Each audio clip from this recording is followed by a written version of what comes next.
ኣብ ቀዳማይ ደረጃ ክነቕምጦ ዝግባአና ሕቶና ሕቶ ህዝቢ ትግራይ መሰል ዓርሰ ውሳነ ህዝቢ ትግራይ ክኽበር ክኽእል ኣለዎ። ነዚኣ መስዋዕትነት ዘይኸፍል ትግራዋይ የለን። መሰል ዓርሰ ውሳነ ህዝቢ ትግራይ ማለት ሙሉእ መሰል ዓርሰ ውሳነ ህዝቢ ትግራይ ክኽበር ኣለዎ ማለት ከ እንታይ ማለት እዩ ዝብል ከዓ ክትርጉሞ ክኽእል ኣሎ። መሰል ዓርሰ ውሳነና መሰል ዓርሰ ውሳነ ህዝብና ብምሉእነት ክኽበር ኣለዎ እንተኢልና መሰል ዓርሰ ውሳነና ብምሉእነት ንኸይኽበር ዕንቅፋት ኮይኖም ዘገልግሉ ዘለው ንጸላእቲ እውን እታወት ዝኾኑ ዘለው ነገራት ከመይ ጌርና ንቕረፎም?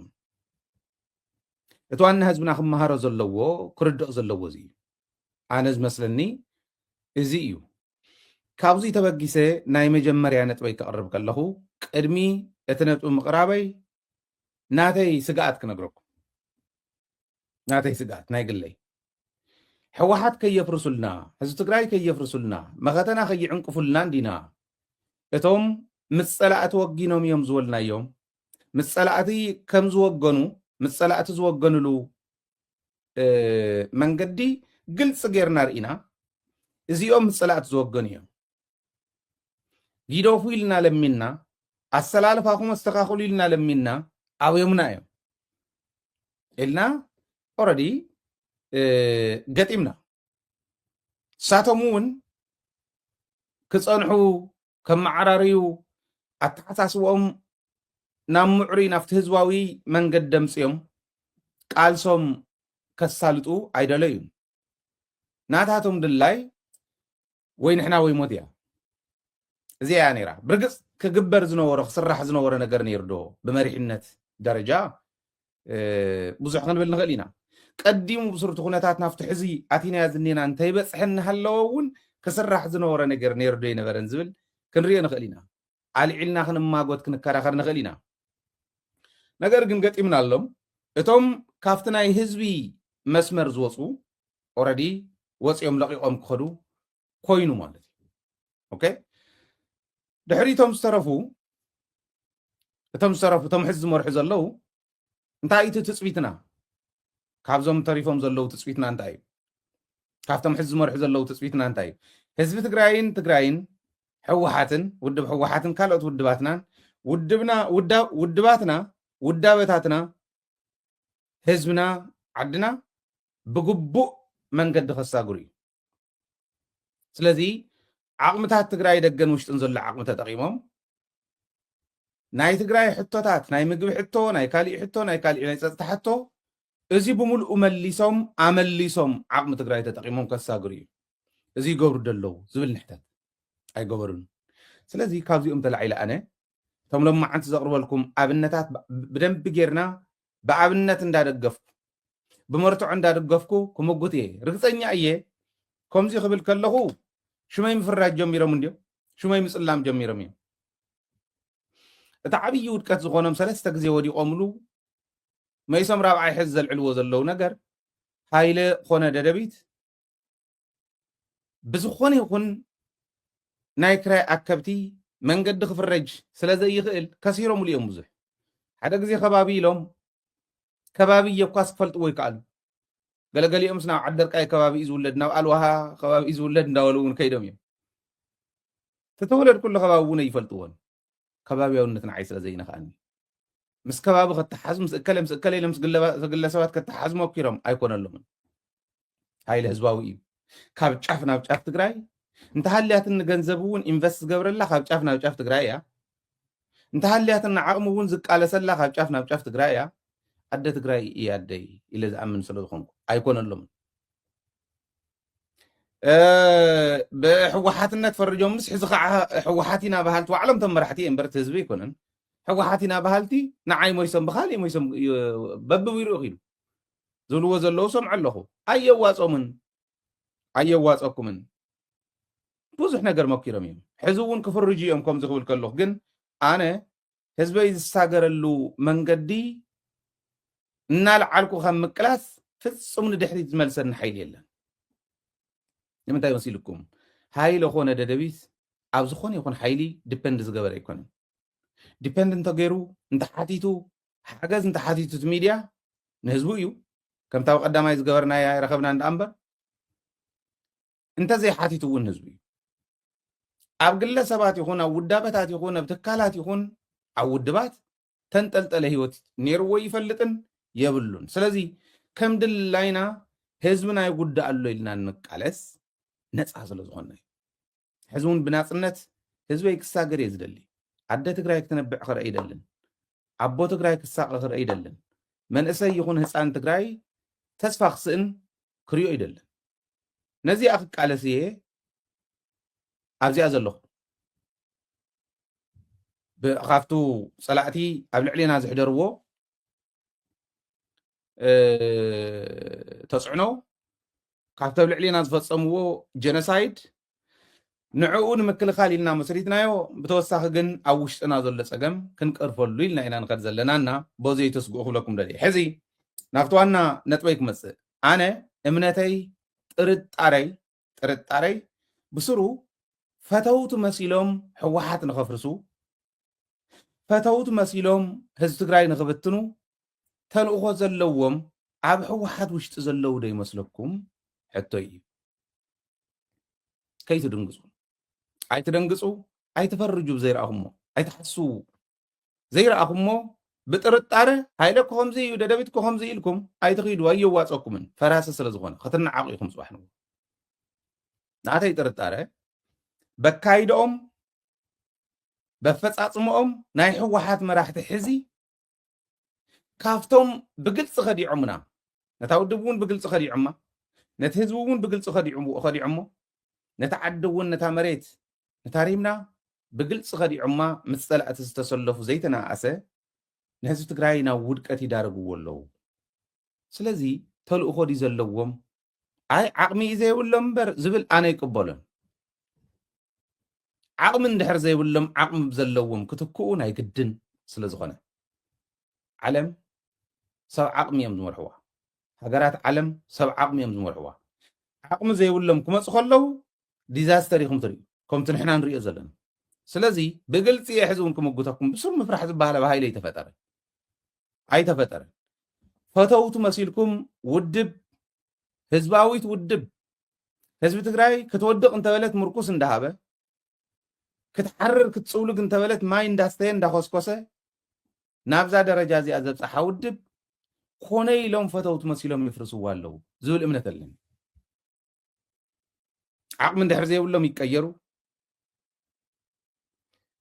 ኮነ ኢሎም እንተኮይኖም እውን ይመርመሩ ናተይ ሕቶ እዩ ብምንታይ ኢኻ ትገልፆ ነዚዩ እንተኢልኩምኒ ሓደ ኢለ ክጅምር ቁፅሪ ሓደ በቱ ሪሰንትሊ ዝግበር ዘሎ ዝረአ ዘሎ ንርአዮ ኣብዚ ቅነ ቲክቶከራትን ናይ ማሕበራዊ ሚድያ ተጠቀምቲ ብፍላይ ኣብቲ ሜይንስትሪም እውን ክልተ ሚድያ ኣለዋ ጻድቃን ዝምውለን ሓይለ ፅሕቲ ረቢለ ለይትን ቀትርን ፅዒረ ምስቶም ዝሕግዙኒ ደገፍተይ ብሓበሬታ ዝድግፉኒ ደገፍተይ ኮይነ ኣብ ብልፅግና ዘለው ኣብ ካሊእ ዘለው ፅሕቲ ረቢልና ውፂና ጻድቃን ብግልፂ ክልተ ቴሌቪዥን ጣብያታት ባዕለይ ይምውለን ኣለኹ ዝብል ብእዝንኹም ንኽትሰምዕዎ ገይረኩም ዶ ዝያረ ገይርና እዚ ሕዚ ባይዘወይ ስለ ዝረኸብኩሞ ብደደቢት ብቐሊሉ ስለተረኸበ ምስማዕ ጥራሕ ስለ ዝኾነ ስራሕኹም ክንደይ ናይ ዝኣክል መስዋዕትነት ከም ዝኽፈሎ ይትፈልጥዎ ክንዱ ዝኣክል መስዋዕትነት ከፊሉ ዘምፀ ሚድያ ንገርኒ እከለ ከሪአካየ ኣነ ንስኻን ሓዴና ክንነብር ኢና ካብ ምባል ካብ ምፍቃር ወፃኢ ከም ኣገይሮም ፃሕቲሮም ዘውፁ ንገሩኒ የለን ስለትሰምዕዎ ብቐሊሉ ስለትረኽብዎ ደደቢት እነውፆ ፃሕቲርና እነውፆ ግን ቀሊል ይመስለኩም ኣሎ ብዝኾነ ንሱ ንክንገብር ንዓኹም ቅልል ኢሉ ንክስማዓኩም ኢና ለይትን ቀትር ንፅዕር ስለ ዝገበርናዮ ኣይንምካሕን ታየ ግን ዝነግረኩም ዘለኹ እቲ ጉዳይ ክተስታውስዎ ብእዝንኹም ክልተ ቴሌቪዥን ጣብያ ነናይ 6 ወርሒ ከፊልና ኣለና ሕዚ እውን ክንቅፅል ኢና ክንከፍለለን ኢና ኢሉ ጻድቃን ክዛረብ ምስ ብስራ ተማረ ብእዝንኹም ንክትሰምዕዎ ጌርናኩም ኦኬ ስለዚ ቴሌቪዥን ጣብያታት ይምውሉ ኣለዉ ፀላእቲ ፀላኢ እየ ዝብሉ ኣነ ፀላኢ ህዝቢ ትግራይ እንተኮይኑ ምስ ፀላኢ ዝሰርሕ ዘሎ ትግራዋይ ቴሌቪዥን ጣብያታት መዊሉ ትግራይ ንኸፍርስ ነቶም ሓየታት ከም ሽላ ኣሞራ በሪሮም ኣበይ ከም ዝሓድሩ ኣበይ ከም ዝውዕሉ እውን ንምግማቱ ዝኸብደካ ጀጋኑ ሰራዊት ትግራይ ደርጊ እንዳበላ ዝፈርጃ ሚድያታት ፈጢሮም ቴሌቪዥን ጣብያ እንዴ ዝምወላ እየን ከም ሃይለ ቀትረ ምሂረን ለይቲ ቀትረ ምሂሩ ለይቲ ሚድያ እንዳሰርሐ ውላድ ትግራይ እየይሉ ሃፍቲ ትግራይ እየይሉ ህዝቢ ትግራይ ነቱ አባይ ኣብ ልዕለይ ዝገበሮ ኢንቨስትመንት ክኽሕሰለኒ ኢሎም ዝኽሕሱ ሰባት ዝሰርሑለን ኣይኮነ ተመዊሎም ዝሰርሑለን እየን ግን ህዝቢ ትግራይ ጅግና እንዲዩ ህዝቢ ትግራይ ፍጹም እኮ ማለት ዘይተመርመረ ታሪክ ገና ዘይሰነዶ ተኣምር ዘለዎ ህዝቢ እንዲዩ መሚወን ሚሐ ዚአን ሚሐ እየን ፈሊወን ዚአን ኣፅርየን ዘሕልፋ ኣይኮናን በቃ ኣይርየንን ደደቢት መሪፁ ዝርኢ ነዚ እዩ ሓደ ሶሻል ሚድያ ተጠቀምቲ እውን ካብ ቲክቶክ ጀሚሩ ፌስቡክን ዩቱብን ካሊእን ኣብዚ ዝጥቀሙ ክንምውል ኢና ኢሎም ምምዋል ጀሚሮም እዚዩ ብተግባር ኢኹም ትርእይዎ ዘለኹም ወሰሙን እዚዩ ተመልከት ሕዚ ተመዊሎም እዮም ዞም ቆልዑ እዚኦም ኣይኮነን ዝብል ዘለኹ ተመዊሎም ደሞ ኣይኮነን ብዘየግድስ ምምዋል ጀሚሮም ብግልፂ ዝመወልዎም ኣብዚ ዲስፕሌይ ጌርና ርኢናኩም ኢና ኣርእየኩም የሳቡ ዳዊት ካሕሳይ ዝበሃል ደጃት ይሉ ዝሰርሕ ቆልዓ ህዛን ቆልዓ ገና ኣምሓርኛ ብቆጥዒ ይዛረብ ትግርኛ ብቆጥዒ ይዛረብ እናበለ ዝዛረብ ቆልዓ ኣውፅኦም ኣብርሃም በላይ 150 ሽሕ ሂቡ ቱት የብሎ ከም ጥሩምባ ካልኦቱም ከምኡ ዝገብር ቲክቶከራት ከምዝውዎም ንፈልጥ ኢና ንካልኦት ባዕሎም ስኢሎም ንናብሮኦም ኢሎም ናብሮኦም ንምምሕያሽ ስፖንሰር ንምርካብ ገለ ኢሎም ዝኸዱ እውን ኣለዉ እዚኣቶም ንኣብነት ኣብዚ ሰሙን እዚ ዝኾኑ ዘሎ ኣብነት ክኾኑና ኣነ ተመዊሎም ኣይበልኩን ሓዙለይ ጠኒሑ እውን ካሊእ ሓሳብ ኣለኒ ሓዙለይ ግን ጠራ ያለው ነገር በጣም ያሳዝናል። ሰላም አዶና ይባላለሁ። የ26 ዓመት ወጣት ነኝ። የተወለድኩት መቀሌ። ትግርኛ በደንብ ጥርት አድርጌ ማውራት እችላለሁ። ከትግራይ ጋር ለየት ያለ ግንኙነት አለኝ። የመጣሁበት የሚያኮራኝ ወጣት ነኝ። የመጣሁበት የማድረሳ ወጣት ነኝ። ባይገርማችሁ ይህ አመት እየጠበቅኩት የነበረው አንድ ትልቅ ነገር አለ። አሸንዳ ማለት ከበዓል በላይ ነው። አሸንዳ ማለት ብዙ የትግራይ ተወላጆች አብረው ሴሌብሬት የሚያደርጉት ትልቅ የህፃንነት ትውስታችን ነው። አሸንዳ በጣም እየጠበቅኩት ነበር። እስካሁንም ነገሮች ሰላም ይሆናሉ ብዬ ጠብቄም ነበር። የትግራይ ወጣቶች በጣም ያሳዝኑኛል። ምክንያቱም ከማንም ፍጡር በላይ ተስፋ ያላቸው ወጣቶች ናቸው። ልክ እንደኔ ያለፈው አመት አሸንዳ ስመለስ ወደ መቀሌ የተሰማኝ ስሜት ምን እንደሆነ ልንገራችሁ። አብዛኛው ወጣት ምን ያህል እየሞከረ እንዳለ፣ ምን ያህል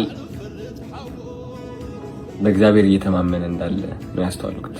ምን ያህል ተስፋ እንዳለው። የእነዚህ ወጣቶች ተስፋ ግን ባጭሩ እየተቋጨ ይገኛል።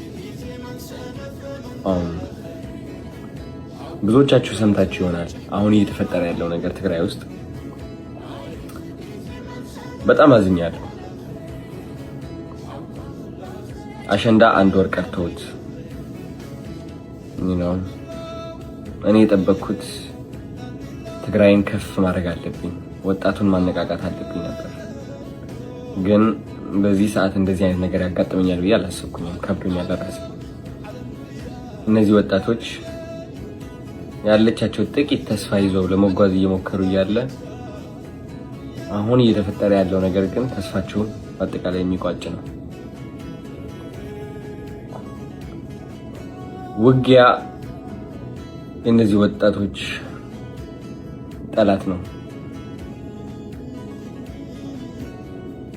አይናቸው ስመለከት፣ ፊታቸው ስመለከት ጀግንነት ይታየኛል። እነዚህ ወጣቶች ውስጥ ጀግንነት አያለው። ግን የማየው ጀግንነት የውጊያ ጀግንነት አይደለም። የማየው ጀግንነት የተስፋ ጀግንነት ነው። ጽቡቅ ሕዚ እንታይ ዝብል ዘሎ ኣዶናይ ኣብ ትግራይ ጦርነት ጦረኛ ሓይሊ ስለ ዘሎ ያው እቲ ቪድዮ ብምሉእ እንተወዲኹሞ ጦረኛ ሓይሊ ስለ ዘሎ ትግራይ ናብ ጦርነት ይእትዎም ስለ ዘሎ ናብ ኩናት ይእትዎም ስለ ዘሎ ሓይሊ ዞም መናእሰይ ይሕዝኑኒ ተስፋኦም የጨንግፈሎም ኣሎ እቲ ስርዓት እዩ እቲ ናይ ኣዶናይ መልእኽቲ ተቃለሱ እንዳበለ ኣደውን እንዳሳቀየ ናይ መናእሰይ ተስፋ ዘፅልምት ሓይሊ እኒሄ ብትግራይ እዩ ዝብለና ኣዶናይ ምናልባሽ ኣበይ ኣለኹም ዝበሎ እንተኢልኩም ክንውድኦ ንኽእል ኢና ጀግንነት ነው የመለወጥ ጀግንነት ነው እነዚህ ወጣቶች ውጊያ መግባት አለባቸው ብዬ አላስብም አላምንም ስለዚ መንእሰይ ከይቃለስ እዩ ዝብል ዘሎ መንእሰይ ከይቃለስ ካብኡ ናብ ጦርነት ክኣትው ኣለዎም ዞም መናእሰይ እዚኦም ኢለ ይኣምንን እዚ ዝገብር ዘሎ ግን ስርዓት እዩ እንዲ ዝብለና ዘሎ በዚህ ዘመን ውጊያ ወደ ኋላ እንጂ ወደፊት ሊወስደን አይችልም እነዚህ ወጣቶች ይበቃቸዋል አሁን የሚያድጉበት ጊዜ ነው አሁን የሚለወጡበት ጊዜ ነው ሕዝሪኹም ብርግጽና ኣዶናይ መልሲ መሃብ መተኻለ ገና ወዲ 26 ዓመት እየ እዩ ዘሎ ሪኻ ንኣዶናይ ምናልባሽ እንተበፅሖ መናእሰይ ትግራይ ቀሲኖም ከይነብሩ እታ ሕቶ ርእስና ኣድኒና ብምሳርስ ይኹን ብማሕፀስ ይኹን ብጎዘሞስ ይኹን ክሳድና እንዳበለና ፀላኢ ደን ንበር ከምቲ ባዕሎም ዝበሉና ተጋሩን ታሪኾምን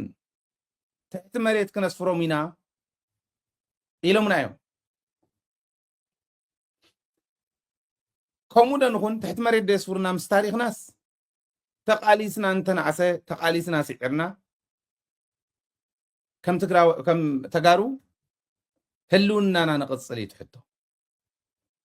ዓይነ ንብርን ዝበሉና ፀላእቲ ስለ ዝተረኸቡ እምበር ክንቃለስ ደሊና ኣይኮንናን እንዲ ትመልሱ ስኢት መልሱ ኣዶናይ ጥራሕ ግን ኣይኮነን Here, I hope you all are well. What we've been hearing the past couple of months and days, especially, has been horrifying. The videos that have been released to the public of mothers crying because their children being forcefully taken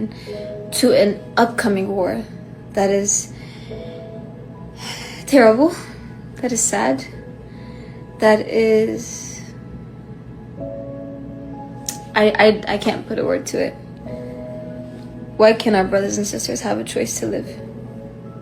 Why can't they have their own right? Why can't they have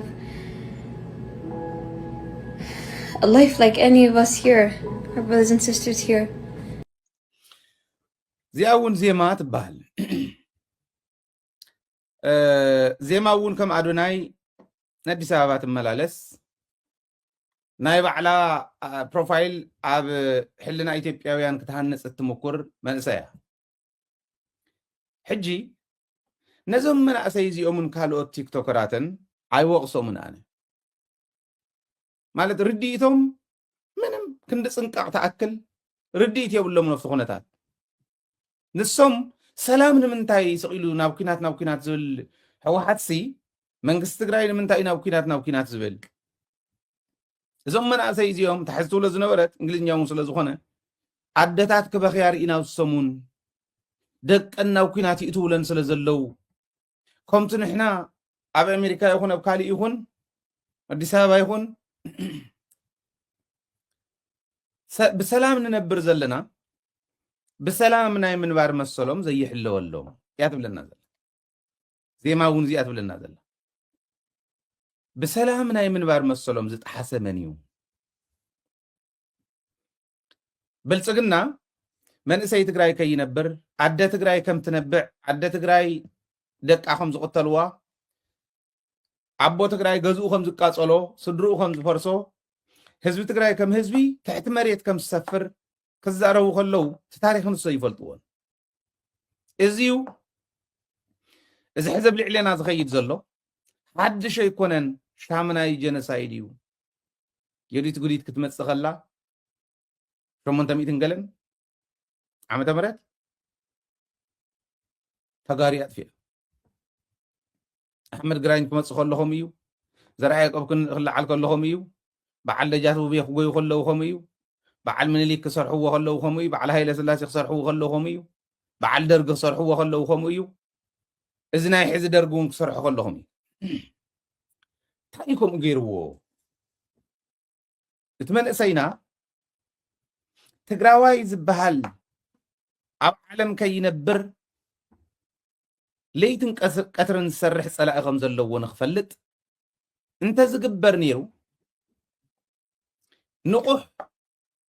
ዓዱ ዝከላኸል ምስ ዓለም እውን ብቴክኖሎጂ ዝወዳደር መንእሰይ ምፍጣር ይከኣል ነይሩ እዞም ቆልዑ እዚኦም ሕዚ መናእሰዮም ታዝርእይዋ ዘለዉ ንዕናብ ኩናት ኪዱ ዝብል ናይ ኩናት እዋን ናብ ኩናት ምልዓል እዮም ዝርእይዋ ዘሎ ቅድሚኡ እንድሕሪኡን ዘሎ ኣብቱ ፀቢብ ኩነት እውን እተን ሕዚ ከም ደደቢት ዝበላ ሚድያታት ዝሰርሕኦ ስራሕቲ ሕልፍ ሕልፍ ኢሎም እንተሪኦም ሞ ምናልባሽ እንግሊዝኛ ከዓ ስለ ትዛረብ እዚኣ ትግርኛ ዘይክሰምዑ ትኽእል እያ ኣምሓርኛን እንግሊዝኛን እያ ሞር ክትዛረብ ዝሰምዓ ኣይትሰምዖን ኣዶናይ እውን ዘመሓርሓረ ቆልዓ እዩ ኣምሕርሒሩ እዩ በቃ መንነቱ ገዲፉ ዝኸደ እዩ ምስኪና እዩ ፎትዩ ግን ኣይኮነን ኦረዲ እቲ ኩነት ከምኡ መሲልዎ እዩ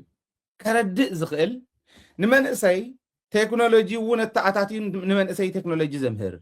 ንመንእሰይ ስራሕ ዕድል ፈጢሩ በዓል ዋና ቢዝነስ ኮይኑ ቢዝነሱ እውን ከይንክኦ ዓዲ እውን ከይንክኦ ህዝቢ እውን ከይንክኦ ዝከላኸል መንእሰይ ፓትሪዮቲክ ዝኾነ መንእሰይ ምፍጣር ዘይከኣለ ስርዓት እንድሕር ኮይኑ እቲ መንእሰይ ከምዚ ምባሉ ዋላ ውሕድ ይኹን ንምንታይ ገርመና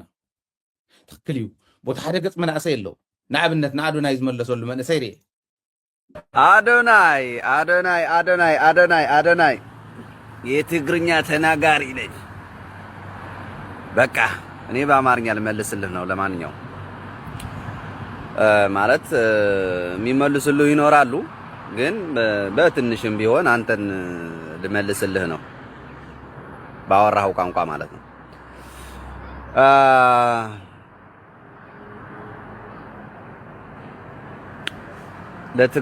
ለትግራይ ወጣቶች ጦርነት ይብቃን፣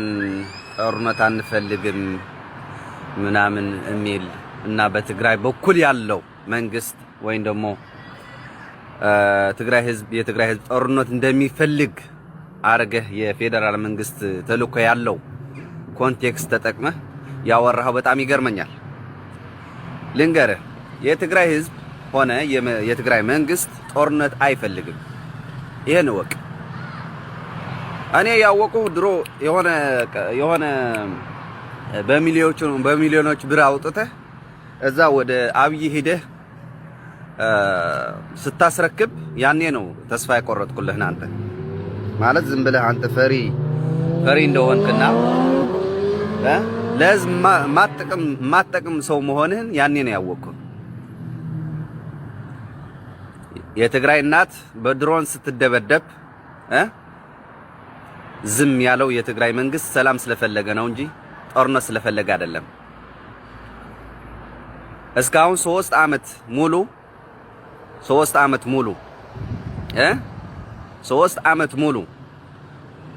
ሰላም ስለፈለገ ነው እስካሁን እየቆየ ያለው እንጂ ጦርነት ቢፈልግ ኖሮ አብይ መሐመድን ያረገው ፌደራል መንግስት እያረገ ያለውንማ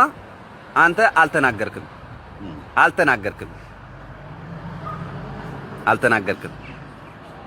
በሱዳን ያለ ህዝብ የትግራይ ተወላጅ አንተ የትግርኛ ተቆርቋሪ የትግራዋይ ነኝ ብለህ ተቆርቋሪ ብትሆን የሆሞራ ህዝብና በሱዳን ያለው ህዝብ ድምጽ መሆን ነበረብህ። አንተ የአብይ መሐመድ ተላላኪ ስለሆንክ ብቻ አሁን ለፖለቲካ ኮንቴክስት ስለምትጠቀምበት ወጣቱ ወደ ሌላ አቅጣጫ እንዲሄድ የምትፈልግ ስለሆንክ የአብይ ተላላኪ የአብይ የሆነ የሚሰጥህ ወይም ደግሞ የሆነ ነገር ስለምትፈራ የሱን ሐሳብ አራማዲ ስለሆንክ ብቻ ይህንን ቃል ተጠቀምክ። አዶናይ በስህተት የትግራይ ህዝብ ደግፎ የወጣህ ልጅ በስህተት አሉ እንዳንተ የመሰሉም ሌሎች።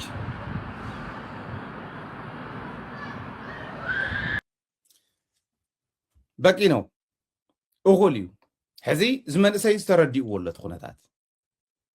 አዶናይን ዜማን ግን ኣይተረድእዎን ናይ መን ስሕተት እዩ ዝብል የኸልዕለልኩም ደ ናይ መን ስሕተት ይመስለኩም ሃይለ ናይ ትግራይ መማሓደር እንተኮይነ ኣብኡ ገይሮም ከቕምጥ ከምኡ ኢለ ከቕምጥ ከለኹ መምሕዳር ናይ ትግራይ ክኾን ይደሊ ሃይለ ኢሉ ዝሃልል ሰብ ይሳንን ተኾንኩም እንታይ ጣጣ ኣለዎ ክኾንን ፈረቓ ነረ ኣድላይ እንተኮይኑ ክኾንን ፈረቓን እዩ ግን ኣነ ባዕለይ ከቕምጥ መክነግረኩም አዶናይን ዜማን ዘይተረድኡሉ ምክንያት ዋላ ብገንዘብ ተገዚኦም እዮም እንደንወሎም ዞም ቆልዑ እዚኦም ብገንዘብ ንኸይግዝኡ ክገብር ዘለዎት መንግስቲ እዩ መውደድ ድሕሪ ግለሰባት ዲኽኸድ ኣይበልኩን እንታይ እዩ ገይሩ ዘሎ ሕዚ ኦቨርኦል ንርአዩ ዞም ቆልዑ እዚኦም በቃ ኩናት ዝብል መንግስቲ ስለ ዘሎ ኩናት ኣመል ዘለዎ ስርዓት ስለ ዘሎ እዩ ኣብ ትግራይ መንእሰይ ተስፋ ሲኢኑ ናብ ኩናት ዝኸድ ዘሎ እያ ታርድኢቶ እዛ ርድኢት እዚኣ ናይ ምቕያር ሓላፍነት ናይ መንግስቲ ትግራይ ሓላፍነት እያ እዛ ርድኢት እዚኣ ናይ ምቕያር ሓላፍነት ናይ ሕወሓት ሓላፍነት እያ ሕዚ እዚ ሕዚ ዝመለሰሉ መንእሰይ ተረዲእዎ ከም ዘሎ ተረዲእ ኣለኹ ነዙ ከምዚ ገይሩ ዝምልስ ዝተረድኦ መንእሰይ ካብ ምንጭብጫብ ወፃኢ ንበዓል ዜማን ንበዓል አዶናይን ነቶም ካልኦት ቲክቶከራት ናይ ኣብይ ኣሕመድ ኮይኖም እንታይ ፈለጥኹም ኢሎም ዝኸዱ ዘለዉ መናእሰይና መሊስካ ናብዚ ሕዚ ብደንብ ተረዲኣቶ ዘላ መንእሰይ ሽሙ ይፈለጥክዎ ንግዚኡ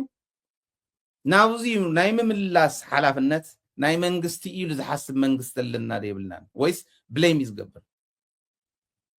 ይወቅስ ይፍርጅ ንኣብነት ኣብዛ ሰሙን ናይ በዓል አዶናይ ናይ በዓል ዜማ ናይ በዓል ካልኦት እናልዓሉ እንተሎ ሓለፍቲ ትብልዎም ኣብ ሶሻል ሚድያ ዝልጥፍዎ እንታይ ናይ ኣብይ ኣሕመድ ቲክቶከራት ናይ ኣብይ ኣሕመድ ኣክቲቪስት እውን ነቶም ቲክቶከራት እውን ከምኡ ፌስቡከራት እውን ከምኡ ዩቱበራት እውን ከምኡ ናይ ኣብይ ኣሕመድ ይብልዎም ንኣብይ ኣሕመድ ዘረከብካዮም ንስኻ ኢኻ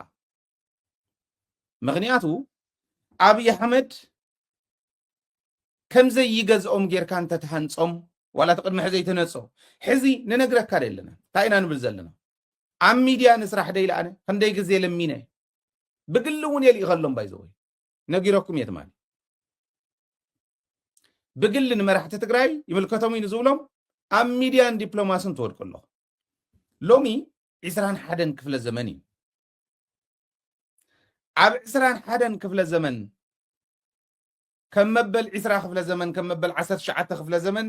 ብጦፈኛ ወረቀት እንዳጠቅለልኩም ትልኡኹም ተኾንኩም የለኹምን ብማይክሮ ሰከንድስ ሓበሬታ ካብ ጫፍ ናብ ጫፍ ዝወፅሓሉ ዘመን እዩ ተነድታት ደበኽየን እንታይ ኢሎሞን ካሜራ ዳልዮም ውይ ዝብላ ኣዴታት ኣዳልዮም ገንዘብ ሂቦም ቲክቶከራት ኣዳልዮም ለጢፎም ኢሎም እዚዩ ናይ ሃሳስ ፍረጃ እየ ዝብላ ዋላ ከምኡ ገይሮም እንተኮይኖም ካሜራ ከዳልው ከለዉ ኣበይ ትሕርንኽ ነርካ ንስኻ ውይ ዝብላ ኣዴታት ገንዘብ ሂቦም ከዳልው ከለዉ ኣበይ ትሕርንኽ ነርካ ንስኻ ቲክቶከራት ገዚኦም በገዛ ዓዶም ንዓብል ዓና ኣብይ ኣሕመድ እናበሉ ክፅውዑ ዝኽእሉ መናእሰይ ፖለቲካ ዘይተረድኦም ኩነታት ዘይተረድኦም ኣብ ቲክቶክ ዝረኽብዋ ገንዘብ ጥራሕ እንዳረኣዩ ፍቅረ ንዋይ ዘለዎም መናእሰይ ክፍጠሩ ከለዉ ኣበይ ትሕርንኽ ነርካ ንስኻ ኢልኩም ሕተቱ ሪኢኹም ሕማም እንተሃልዩ ንሕማም ሲምተም ናይ ሕማም ምሕካምን ሩት ኮዝ ናይቲ ሕማም ምሕካምን ወይኖም እዩ ሲምተም እዮም እዚኦም ምልክታት እዮም ናይ ሕማም ምልክታት እዮም ተነደታት ናይ ባሓቂ ተኸፊልዎን እንተኮይኑ ምልክት ናይ ሕማም እዩ ሕማም እንታይ እዩ መንነትካ ናይ ምርሳዕ ካብ መንነትካ ናይ ምንፃል ዲታች እንዳገበረ ካብቲ መንነት ካብቲ ትግራዋይነት እንዳፈለየን ይኸደሎ ፀላኢ ከምኡ ገይረን እንተኮይነ ነድታት ትግራይ ተን ዝኮርዓለን ተን ዝምክሓለን ኣደታተይ ቲክቶከራት መናእሰይ ተኸፊልዎም ኣብይ ኣሕመድ ከፊልዎም ከምኡ ዝገብሩ እንተሃልዮም መንነትና ንክንረስዕ ይሰርሐለ ፀላኢ ማለት እዩ ንዓይ ዝርዳእንኹም እዩ ካሜራማን ካሜሩ ገቲሩ ስኢሉና እንደ አብይ አሕመድ ናብ ዕላማ አብይ አሕመድ መፈጸም ዝሰርሕ እንተሃልዩ መንነትና እንዳረሓቕና ክንከድ ታሪኽና ክንርስዕ ቋንቋና ክንርስዕ ባህልና ጅግንነትና ሰረቦታትና ክንቀድድ ዝገብር ስራሕ ይሰርሕ ኣሎ ፀላእ ማለት ወንበር ከምውቕ ዝተሾመ ሹመኛ ሓርና ክንተይለዩ ሃይለ ፀሪፍካዮ ምባል እያ ትቀለካ እታ ኮይኖም እዮም ዘይሰርሑ ካብ ምባል ማለት እዩ እዚ ትሕማምና እቲ ሕማም ሩት ኮዝ እንተፈሊጥካዮ ዋና መሰረት መልዓሊ ምክንያቱ እንተፈሊጥካዮ ንሱ እንተሓኪምካ እዩ ዝድሕን ሲምፕተም እዮም እዚኦም ምልክታት እዮም እዚኦም እዞም ቆልዑ እዚኦም ኣይቅየሞምን ኣነ መናእሰይ እዮም ክርድኡ ነይርዎም ኣብዚ ዕድመ እዚዩ ኣብ 20 ገለን ዓመት ውድብ መሪሖም ዝኸዱ መናእሰይ ንፈልጥ ኢና ኣብ 36 ዓመት ሃገር መሪሖም ዝኸዱ ንፈልጥ መለሰ ወዲ 36 ዓመት እዩ ነይሩ ፕሬዚደንት ክኾን ከሎ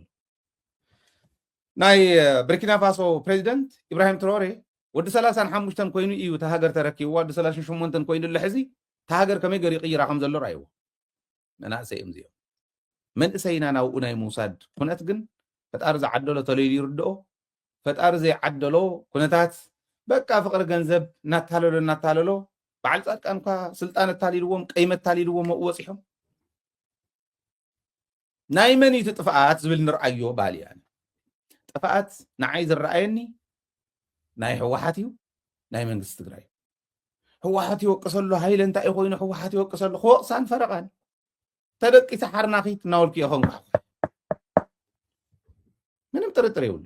ዝመፀኒ ነገር የብለይን ኣነ ህዝበይ ክሳገረለይ ስለ ዝደሊ ክውቀስ ኣይደልን ንፅባሕ ንጉ እዚ ሕመቕ እዚዩ ህወሓት ብድቁሳን እንዳሃለወት ፒፒ ቲክቶከራት ሰዲዱ ካሜራማናት ሰዲዱ ዓደታትና ተታሊሉ ከምኡ እንተገይሩ ተታሊለን የነ ይብልን ኣነ ኩነታት ከርድእን ዝኽእል ዓቕሚ ዘለዎ ካድረ ስለ ዝተሳነ እዩ ከምኡ እንድሕር ገይሩ ኣብይ ኣሕመድ ካሜራማን መቐለ ካሜራ ገቲሩ ስኢሉ ንኣብይ ኣሕመድ ዝወስደሉ ቲክቶከራት ኣብ ቲክቶክ ናይ ኣብይ ኣሕመድ መንገዲ እንዳደገፉ ዝኸድሉ እንታይ ተፈጢሩ ንኣብይ ኣሕመድ ኣይወቕሶ ነቶም ቲክቶከራት ኣይወቕሶ ዓደታት ኣይወቅስ ድቃስ ናይ መሪሕነት ትግራይ ንምንታይ ከም ዝወንዛ ሕዚ ኣይኮነን ጀሚረዮ ነጊረኩም የትማሊ ቅድሚ 3 ዓመት ኣብ ሚድያ ንስራሕ ዲጂታል ዘመን እዩ ኢለ ጽሒፈሎም እዩ ዲጂታል ዘመን ስለ ዝኾነ ኣብ ሚድያ ንስራሕ ጽሒፈሎም ስኢሉ ብጽሑፍ ብቴክስት ከይመስለኩም ሰነድ ረኣይዎ ዋትስኣፕኩም ሕዚ ከምዚ ኢለ ክዛረበ ይነበረንን ኣነ እውን እንዳወዳእኹ ይኸድ ስለ ዘለኹ ትዕግስተይ እንዳወዳእኹ ይኸድ ኣለኹ ሓቂ ዝዛረብ ዘሎ ጽሒፈሎም ሕጂ እውን ይነግር ኣለኹ ውድቀት ናይ መሪሕነት ትግራይ እንተዘይኮይኑ ማንም ቲክቶከር ይኹን ማንም ኣደት ይኹን ኣደ ትግራይ እኮ መሪቃ 7 ውልድ እንተሃልዩዋ 7 ኢኹም ከልኩም ተጋደሉ ትብል ኣደ እኮ እያ ነይራ ንምንታይ ታደ ንሳ ካብኡ ወሪዳ ህወሓት ለቀይ ይወስደሉ የለ መሬት ትግራይ መሬት ምዕራብ ትግራይ መሬት ጸለምቲ ናይ ምምላስ ጉዳይስ ንሕወሓት ዝበሃሉ ጥራሕት ምልከት ኢላ እተኣምን ኣደ ንምንታይ ኮይና ንምንታይ ከምቲ ትማሊ ሪምና መሬትና ታሪኽና እሕዲጎም ኣርዑት መግዛእቲ ኣብ ክሳድና ሰቂሎም ክኸዱ ዝኽእሉ ካብ መፁ ኪድ ጥይት ብግንባርካ እምበር ብድሕሪኻ ከይኣተካ ኢላ ኮስኪሳ ዝዕበየቶ ድቃስ ኢና ድቃስ ዝሃወቶ ህይወት ሲኢና ህይወት ዝሃወቶ ውላዳ ክትሰድድ እትደፍር ዝነበረ 7 እዮም ክትሰድድ እትደፍር ኣደ ሓደ ወደይ ሓንቲ ጓለይ ተወሲዳትኒ ኢላ ናብ ዓወያት እንተኸይዳ ንምንታይ ከምኡ ኮይና ብስልኮ ንምንታይ ይግፈፍ ከምቲ ናይ ቀደም ቶም ኪነት ሰብ ናይ ኪነት ሰባትና እኒው እንተቃለስቲ ኣውፂኻ እእሚንካ ካድረ ንሱ ክእምን ዝኽእል ካድረ ሰዲድካ እቲ መንእሰይ ብደንቢ ተረዲእዎ ብደንቢ ኣሚንሉ ተላሂዩ ተሪሉ መኸትኡ ክገብር ንጹር ዕላማ ሒዙ ክኸይድ ክትገብር እንድሕር ዘይክኢልካ ኣዶናይ ዝበሃል ኣብይ ኣሕመድ ዓሲብዎ እዩ ዜማ ትበሃል ኣብይ ኣሕመድ ዓሲብዋ ኢልካ ንምፍራጅ እትጎይ እንተኾንካ ድንቁርናኻ ጥራሕ ኢኻ ትርእየኒ ዘለኻ ከምዚ ንምባል ንምፍራጅ መሃይምነት ጥራሕ እዩ ዘድሊ መሃይማን ዝመርሕዎ እንተኮይኑ ከምዚ ምባል ነውሪ ይብሉ ሕዚ ኣነ ይቅየመኩምን መናእሰይ ግን እስኪ ጠጠው ኢልኩም ሕሰቡ ኣይቅየመኩምን ከረዳእኩም ዝኽእል ነቲ ኩነታት ብደንብ ገይሩ በብግዚኡ እንዳወፀ ክገልፅ ዝኽእል የለን እቲ መንእሰይ ብቴሌቭዥን ንዕግለፅሉ ኢልና ቴሌቭዥን ከፊትና ጅባ ሃይለ ዝምውሎ ቴሌቭዥን ተኸፊቱ ኣብ ቴሌቭዥን ጣብያ ኣይኮነን ኮሚኒኬሽን ቢሮ ሓላፊ ንባዕሉ ፈቅዶ ዩቱብ ይኸድ ኣሎ ኣይመፀን ነታ ደነታ ትበክላ ዝብላ ዘሎ ዝፍርጃ ዘሎ ኣብይ ኣሕመድ ገንዘብ ዝሃበኒ ቡና ንሽኮር እንዳበሉ እንዳዕሸውውን ኢሎም ፈቅዶ ሶሻል ሚድያ ዝልጥፍዎን ዘለው ሕዚ ንዓረዳ እየን ኢለ ደይለምን ክኳን እያ እንታይ ከልመና ኣድሊኳ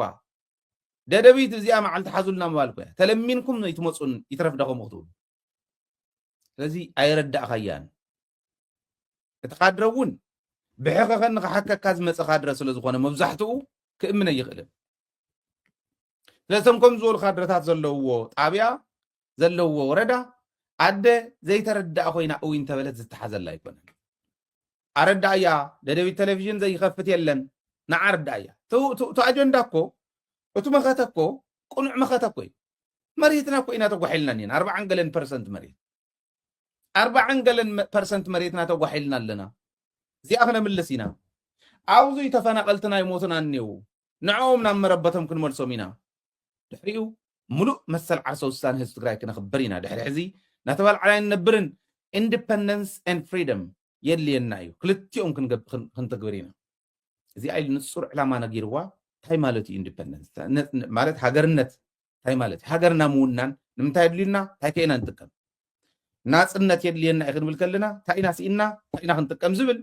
ኣረዲኡ ከውፆ ዝኽእል ኣረዲኡ ነታደ ኣኪቡ ነተቦ ኣኪቡ ኣረዲኡ እንተሰዲድዎም ደቆም ኪዱ ደቀ ኢሎም ክሰዱ ይኽእሉ እዮም ከረድኡ ይኽእሉ እዮም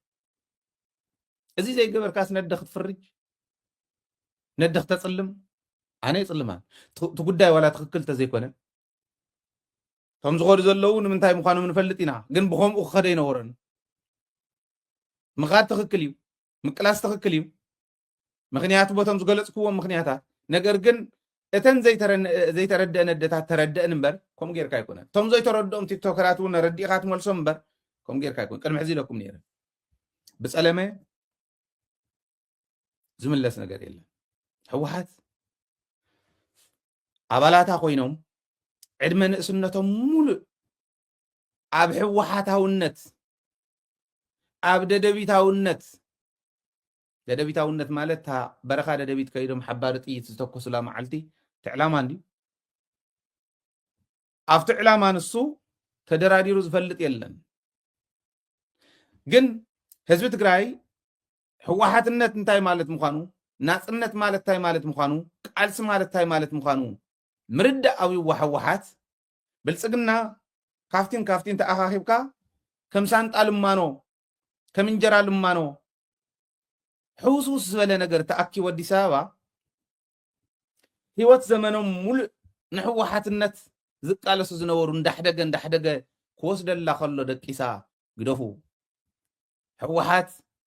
ሕወሓት ዝነበሩ ብልፅግና ሕዲጉን ተወሲዱላ ናይ ሕወሓት ሕመቕ እምበር ናይ ብልፅግና ብቕዓት ኣይኮነን ስለዚ ኣብኡ ንስራሕ ሕወሓት ኣነ ዝደልያ ነቶም ብልፅግና እውን ሕወሓታውያን ክትገብሮም ስሒባ እምበር ሕወሓት ዝነበሩ እንዳፈረጀት ሽሩ ውፁ እንድሕር ኣነ ዝበልክዎ ዘይበልኩም ኣነ ዝበልክዎ እንድሕር ዘይትብሉ ኮንኩም ውፁ ለይ እናበለት ተባርር እንተኮይና ነጊረኩም እዩ ዘየዋፀናን ድኹማት ስንፍንኦም ንምሽፋን ምቕናስ እዮም ዝመርፁ ምውሓድ እዮም ዝመርፁ እንዳወሓድና ክንከድ ከለና ፀላእቲ እንዳበዝሑ እዮም ዝኸዱ ንስኻ ፀላእ እንዳፍረኻ ንሶም ፈታዊ እንዳፍረዩ ጻድቃን ናይ ኣብይ ኣሕመድ መሳርሒ ክኾን ከሎ ሕሰቡ ጌታቸው ናይ ኣብይ ኣሕመድ መሳርሒ ክኾን ከሎ ሕሰቡ በዓል በየነ ናይ ኣብይ ኣሕመድ መሳርሒ ክኾኑ ከለዉ ሕሰብዎ እንታይ ኢኹም ገይሩና ስስዕናቶም እንተኮይኑ እውን ታስስዐ ብዓቕሚ ህንፀት ምህናፅ ልትሓይሽ ወይ ችድ ናበልካ ናባረርካ ኢለ ብቀዳማ የቕሪበ ነይረ ካብኡ እንዳሓር እዩ ንዓይስ ፈሪጆም ይወፅሓሎም እምበር ብዙሕ እዮም ዝብሉ ንሱ ክገድፎ እዩ ሴም ቱ ዛት ነዞም መናእሰይ እዚኦም ናይ ኣብይ ኣሕመድ ቲክቶከራት ስለ ዝበልካ እዮም መሊስካ ኣይትረኽቦምን ስቕ ኣይተብሎምን ናይ ኣብይ ኣሕመድ እንድሕር ኢልካዮም ተፈርጅካዮም ካብ ህዝቦም እንዳነፀልካዮም ችዱ እንዳበልካ እንዳቐነስካዮም እንተኸይድካ ኣይትረኽቦምን እንዳወዝሑ እዮም ዝኸዱ እንዶም ንሶም እውን ዕረኽቲ ኣለውዎም ብገንዘብ እንዳገዝእዎም ብሓሳብ እንዳሓበልዎም እዮም ዝኸዱ ከም ፖለቲከኛታት እውን ይገብርዎ ከም ዘለዎ በብግዜ ደወፅ ኣለዉ በዓል ታደሰ ከይወፁና በዓል ገብረ ዲላ ከይወፁና ካልኦት ከይወፁና እኮ ክንደይ መከራ ከም ዝኸፈልና ብውሽጢ ዝፈልጥ ይፈልጥ ህዝብና ይፈልጦም ለሚና ኢና ኣነ ለሚነ እየ ወዲቀ ለሚነ እየ ሰባት ግደፉ ከይትቕንስሎም ጥቕማ ጥቕሞም ከይትቕንሱ ሓለውቶም ከይትቕንሱ ገዝኦም ከይትሕድግዎ ኣብኡ ይኹኑ እንተኽኢልኩም እምንዎም መነስዎም ናብ መስመሮም ኣብ መኸተ ኢና ዘለና ክምለሱ ክእሉ እዮም ህይወት ዘመኖም ተቃለሱ እዮም ኣብቲ መወዳእታ ዓድመ ዘለዉ እዮም እዚኣ እንዲና ኣለና ሓቀይ ኣብ ክንድኸምኡ ኣውዑር ቆፂሮም ኣብ ሶሻል ሚድያ ኣይ ከምቶም ብደንብ ገይሮም ዋላ ንፀላኢ ሓገዝ እንተኾነቶም ሕዚ ተዛረቡ ደሪኢኹሞ ከም በዓል ኣዶናይ ከም በዓል ዜማ ከምኡ ገይሮም መቀነባቢሮም ዝዛረቡ ሰባት ኣይቀፀሩ ኣውዑር እንስሳት እንደበሉ ልክዕ ከም ብዕራይ ቆውዒ ህጡር እዩ ምዕጉርጉር ዝበለ ከምኡ ዝመዓጎረ እንስሳ ተውፂኻ ኣብ ሶሻል ሚድያ ቱት ካብኡ ፀርፊ ነቶም ናይ ኣብዪ ኣሕመድ ቲክቶከር ፅባሕን ጓ ካሊእ ወሲኹ ሎማ ዓንቱ ናይ ኣብዪ ኣሕመድ ካሊእ ቲክቶከር ተወሲኹ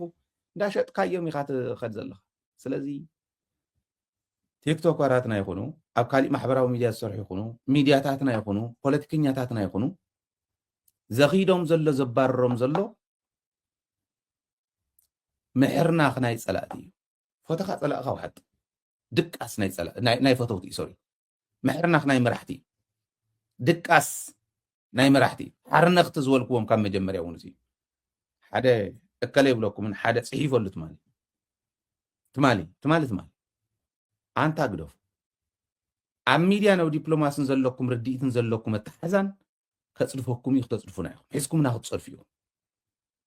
ንምንታይ ካብ ግለሰባት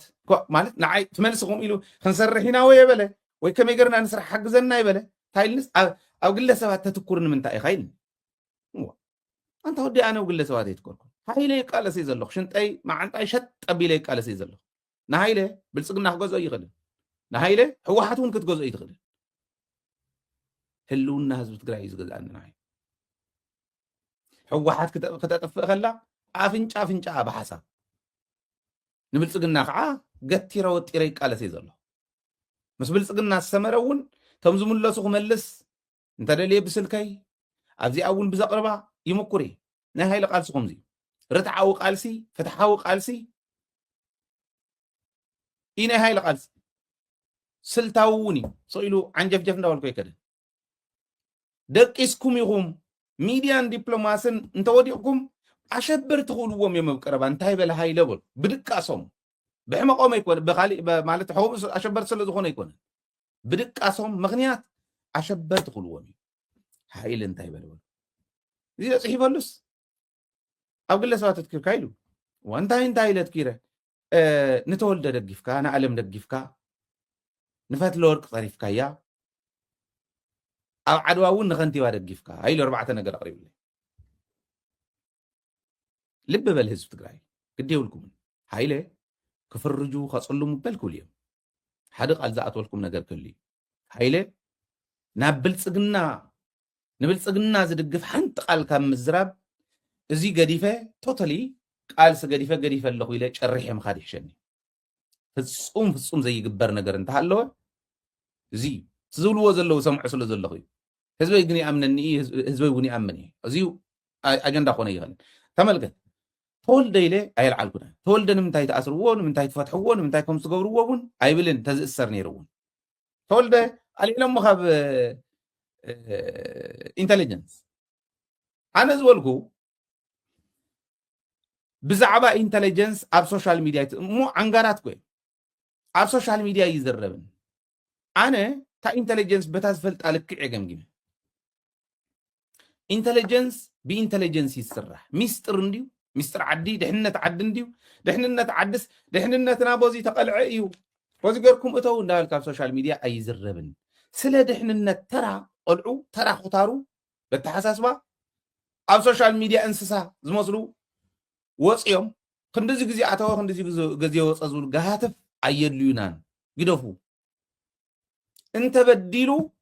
ብሕጊ ትግራይ ኣብ መሬት ትግራይ ብተጋሩ ዳያኑ ሓዝዎ ኢንተሊጀንስ ከየምልጠካ እውን እዩ ዝሕሎ ይትረፍ ደኺድ ኢልካ ክትሰዶ እዚ ከዓ ናይ ህይወት ዘመን ኢንተሊጀንስ ሓላፍ ኮይኑ ይመፅእ ኣብቲ ሕሉፍ 17 ዓመት ናይ ሚሊተሪ ኢንተለጀንስ ነይሩ ሽዑ እውን ድሕሪኡ እውን ብሙልአን ሻዕብያ ከኣተና ምዃኑ ባይዘወይ ተን ፅሑፋት እኒአው ኣብ ኢለይ ሻዕብያ ከኣቱ ምዃኑ ከኣቱ ከም ዝኾነ ሻዕብያ ዝመርሖ ቡድን ከም ዘሎ ብኢትዮጵያ እውን ከምዚ ይሕሰብ ከም ዘሎ ኣብይ ኣሕመድ ከምዚ ገርኩም ተን ፅሑፋት እኒአው ኣብ ኢለይ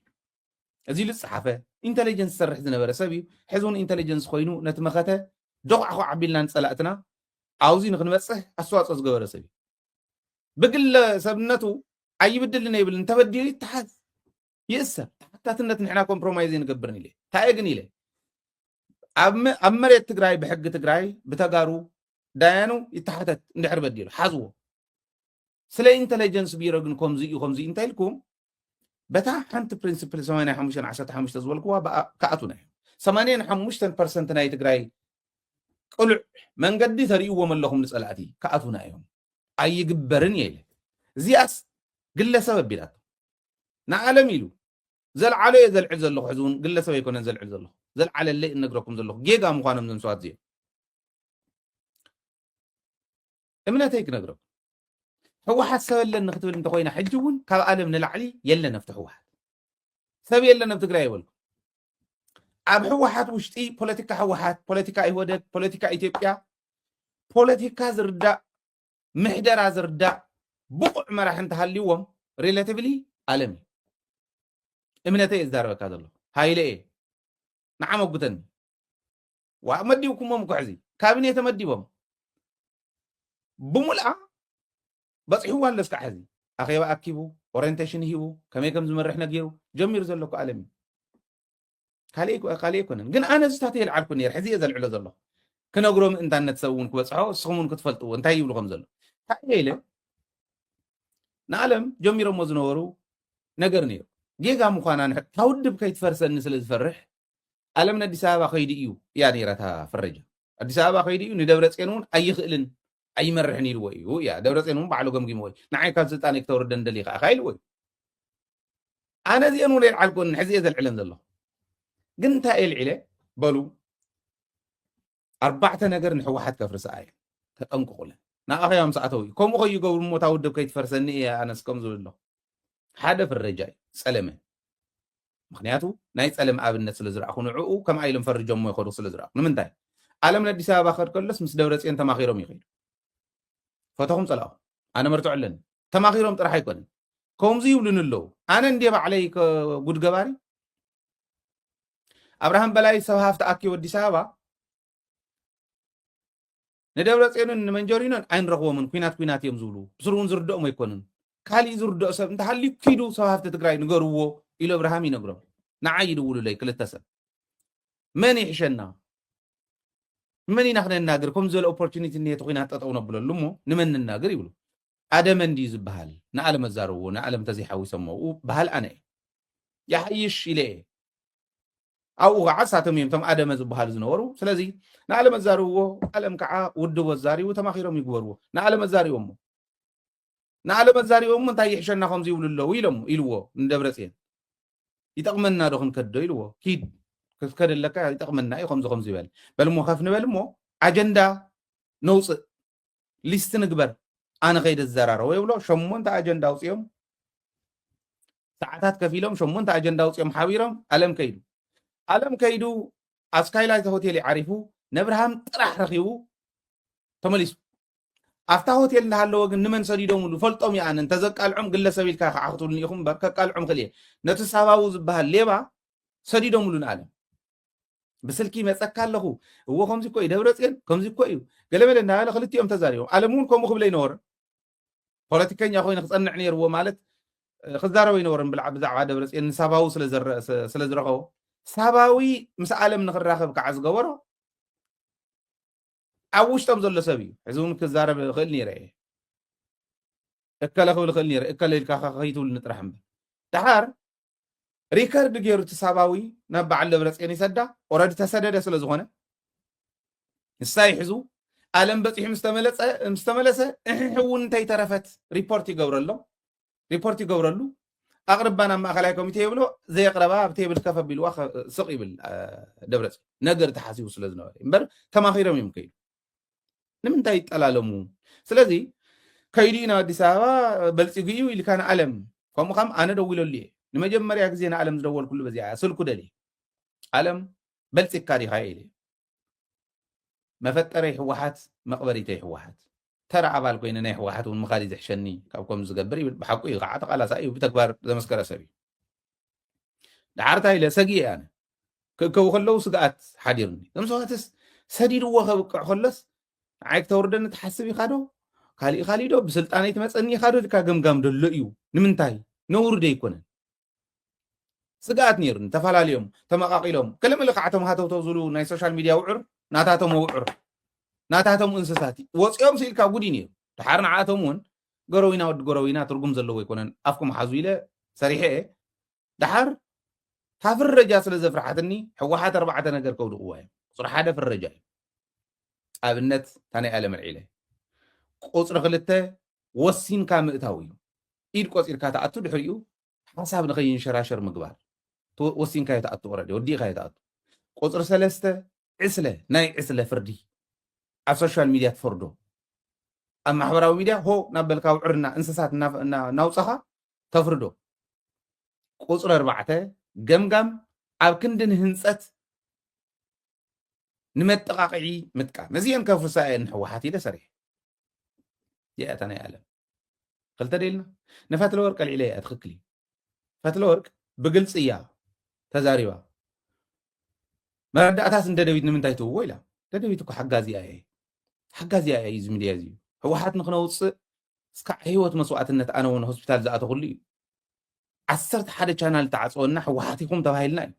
ተዓሪፋ ዘይሃበትና ሕወሓት ተመውሎም እንዳተባሃልና እዩ ንዕኦም ክነውፅእ ንሶም ብዝወደቕሉ ናይ ሚድያ ክፍተት ክንድግፍ እስካዕ ሕዚ መፂና ክነብቅዕ ከለና ደደቢት መረዳእታ ምርካብ ነውር ኮይኑ ኣብ ክንዲ ደደቢት ሃብዎ ምባል ንምንታይ ትውዎ ኢላ ክትዛረብ ከላ ኣናዲድ ናይ ባሓቂ ተናዲደ እዞም ሰባት ባብስሩ ቁም ነገር ዘለዎም ኣይኮኑን ኢለ ልዕለ እያ እዚኣስ ንግለሰብ ተልዕል ኢኻ ደደቢት እዚ ኩሉ 6 ዓመትና እዩ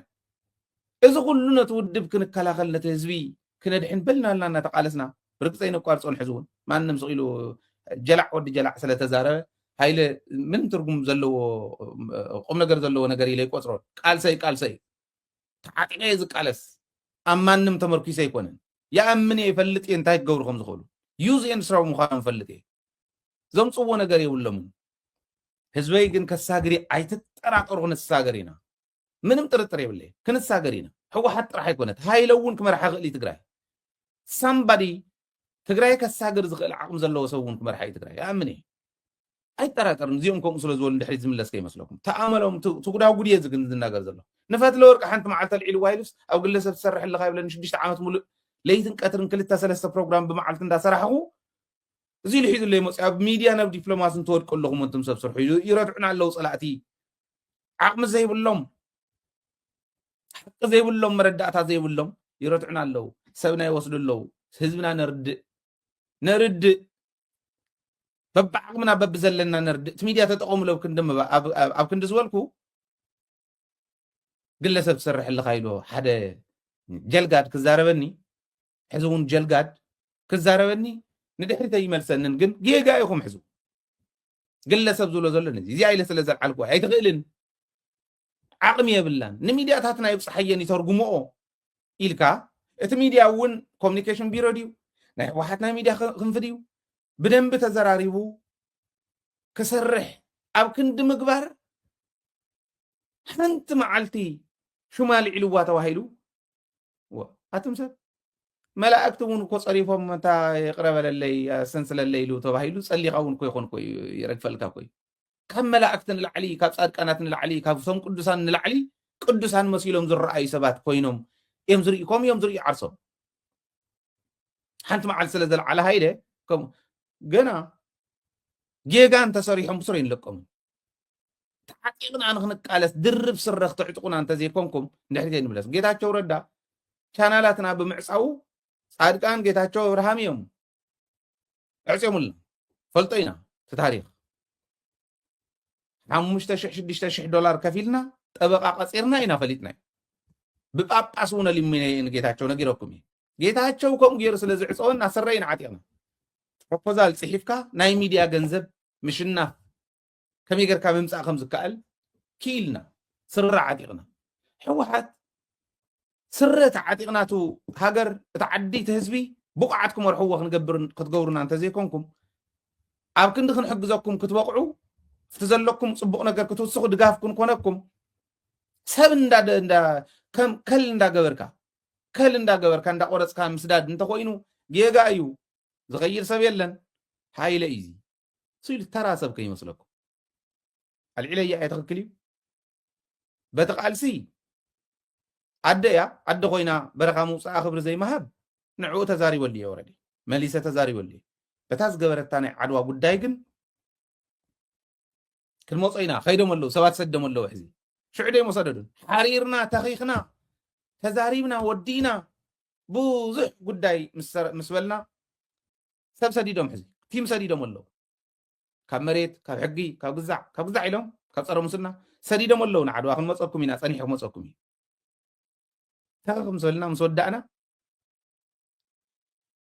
مسحررنا سديدهم انا كسدو دي الي اتصاري هو الي شو عتا خفال صريح اللي شامنا يتفعل لهم عندكم صريحنا أتصاري هو إيه أين تصارني لما ردعتنا نمتاين هايلته وقت بالكلا نمتاين تزاروا هايلز مس دون قرو عديهم كتقدم نتودب كتفرسوا وياهم نتعدى ختوقعوا وياهم قنتي توقع تودي من أخن كلينا قال سينا يزوز الله نخنتي بعد وايلو نقع ودي شرا يكون لك عالم شرا سلازخانه تولد شرا سلازخانه نداو الخبابي كبلو قنيوم نديم كوم انت زخون نير حزمه سمر لهم نير تودي اين الرخبنين بصرون ينفلت አይፈልጦም ንገብረ ዲላ ቀልዕል ከለኹ እውን ገብረ ዲላ ብቁዕ ዝኾነ ካይዳ ይኸድ ነይሩ ይኽብል ከለኹ ገብረ ዲላ ኣብ ዝኾነ ቦታ ስለ ዝኾነ ኣነ ተወለድ ኩሉ ከባቢ ስለ ዘይኮነ ጥራሕ እዮም ገዲፎም መንበር ኩሉ ነይሮም ከመይ ዝበለ ሕመቕ እኒሀ ትውድብ መስለኩም ከንቲባ ዓድዋስ ካብኣቶም ላዕለ ይቀርቦና ኣነ ሰብኣይ ግን ሰብኣይ እዩ ባይዘወይ ማለት ስኢለ ከድንቕ ሰብ ግለሰብ ይኮን ናይ ባዕሉ ጥፋኣቱ ብጥፋኣት ይተሓተተሉ በታ ዝወሰዳ 25 ሄክታር መሬት ናብ ካዝና መንግስቲ ዝእተወ ጅግና እዩ ኣየናይ ከንቲባ ኢኹም ግን واتم سب كاين الزارب حافيرنا حانيغنا بناتاتو مكايداكو كندي كدنق زغبو زيدنقنا كوقس زغبو زي وقسنا كون حلفو يبزح 25 هكتار مالتاي مالت 25 هكتار تسرق مريت ناي عدوا ختمه احديغونا بكازنا منغست زئتو كنتيبا وزيد كاخا تشلمو بعيوالو بليابو ايتوقعن أنا جين نصهي يولكون نعوون نتم كالوتون حسكم مبنا في زورة دو يا تحتي زيادة تحتي نيرا زيادة تحتي يزو زينا العل اللي مسكيناي مرح واحد زغنا مرح على علوي مرح حني واحد anyway تأخذ لكم دليل تعبينا جرب زي أنا العلا حوحات تيك توكرات ناي تقرأ يخونو ناي حوحات مرح حزن وري يخونو سوهافت يخونو خالي يخونو سوهافت نديم جنزب زواج لهم زلونو على صادقان